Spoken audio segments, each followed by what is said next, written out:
I am who I am. I am wonderful and fabulous. I should be respected for who I am, and that's the end of it. An average spoiled teenager comes in different shapes and colors. Maybe as a result of an absent, deeper nurture, or because of an early developed arrogance. Something that most likely is mirrored from parents. Then come those rebellious manifestations of the inner self. You know, punk rock, black nail polish, colored black hair, ton of mascara, and rouge. Something like that. Parents lose control or don't even try to attain it, making the free spirit of a growing young adult spiral into a pit of superficial experiments. For some, it can end there, becoming boring and uninspiring. For others, it keeps on evolving, becoming detrimental to their lifestyle and the way they are perceived by others.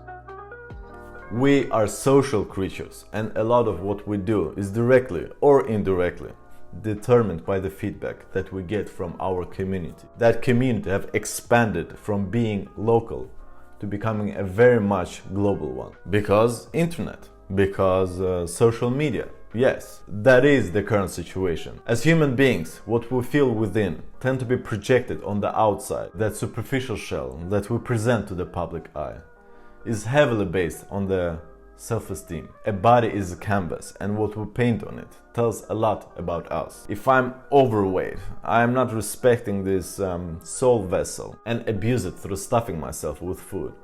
Emotional eating. Whatever is bothering me is so damn heavy and scary to face, so I'd rather blunt the discomfort through a quick dopamine rush through the sensors of my mouth. If I'm underweight, I'm ashamed of what I have, so I go overboard with caloric restrictions to be sure that I'm punished for being gross. At least that's what I feel. Then there are means of altering the appearance by injecting ink and or thrusting metal through various soft spots of the body.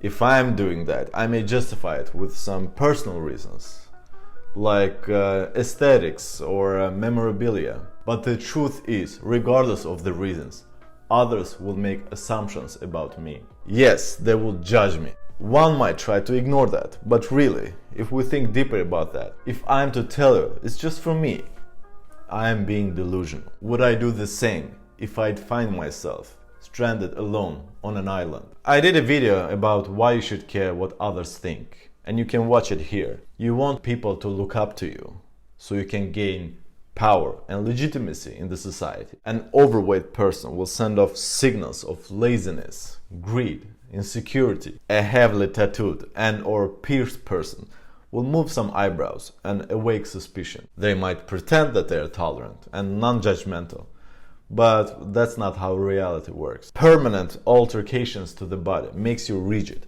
and stuck with a certain stamp on you. When your body is clean as a whistle, nobody will put you in a box that you don't want to be put in. You want to be flexible with your masks and have a possibility to change your costume whenever it suits you.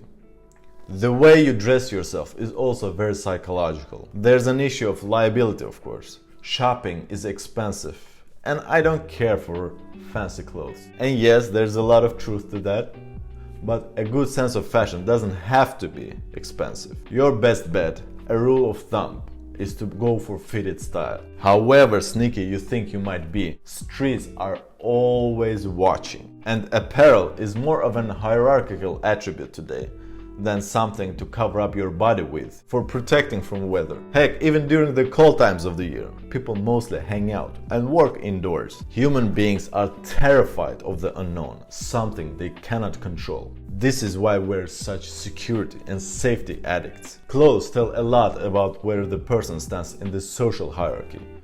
And we very much prefer to know what we're dealing with in beforehand. You know, pretty much like online dating. You should have multiple photos and a juicy, long profile description. The paradox is that what's known is not that exciting anymore, doesn't engage emotions.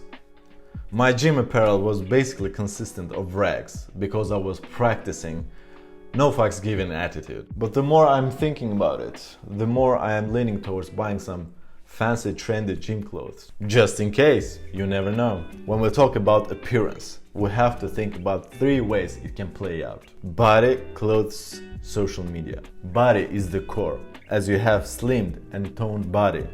Even most casual clothes will look very good on you. And yes, you can alter the visuals on social media, but we are trying to look good in real life, not just in the digital space. Looking a certain way attracts a certain type of attention, and that knowledge should put you in the driving seat. Anyhow, being aware of the social codes and being aware what's trend in the society can propel you both in professional and personal life. If you are applying for an office job, you might wear a suit to look neat, or maybe a respectable dress if you're a woman. If you're applying for a designer job, you may like to look casual and maybe artistic in a way. I mean, you already know about all of this, but my emphasis here is to think about the appearances and keeping up with them mindfully. Plan strategically how you look, not because you want external approval, but because you have an internal agenda. Or saying, out!